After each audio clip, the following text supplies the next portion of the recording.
बारामतीमध्ये त्यावेळेस निधी काहींनी आणला, काही राजकीय पक्षाच्या नेत्यांनी, त्यांना तो अधिकार आहे काय इथं कमान करा, इथं अमुक करा.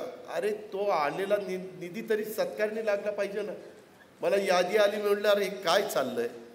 आता तुम्ही बघा थोडेच दिवसात आपली नदी आणि हे बाकीच्या, आज बाबूजी नाईक वाड्यामध्ये गेलेलो होतो, तिथं तर फार चांगल्या पद्धतीनं जुनं आपलं तहसीलदार कार्यालय प्रांत कार्यालय तर फार म्हणजे काढूनच टाकलं, पण इतकं सुंदर तहसीलदार कार्यालय जुन्या टाईपच केलेलं आहे.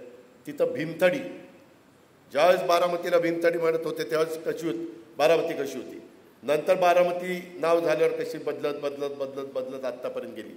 ह्याचा सगळ्याचा इतिहास मी तिथं तुम्हाला दाखवण्याचा किंवा बाहेरचे लोक येतील त्यांना दाखवण्याचा प्रयत्न करणार आहे. तिथं ॲम्फी थिएटर केलेलं आहे, फार छान ॲम्फी थिएटर केलेलं आहे, काम अंतिम टप्प्यामध्ये.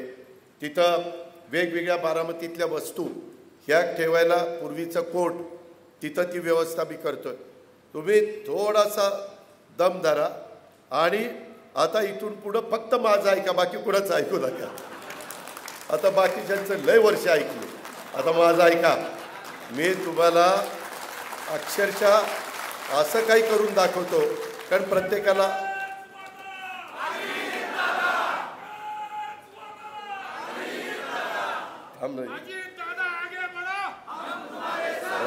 राजू लोकसभेपर्यंत दम धर झालं.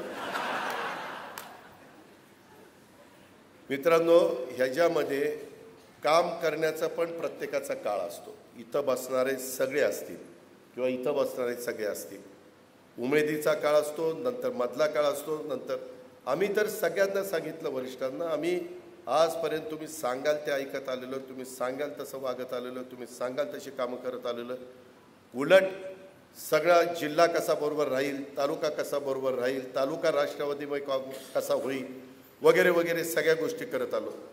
मी एक आठवण म्हणून सांगतो, मला ते तोंडपाठ आहे म्हणून. 67ला ज्यावेळेस नवीन नेतृत्व इथं आलं त्यावेळेस 17,000 निवडून आलं, 72ला 34,000 आलं.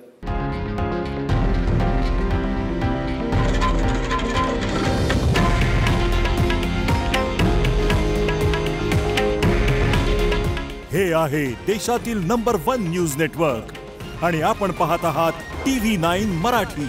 काळजी तुमची, हित महाराष्ट्राचं.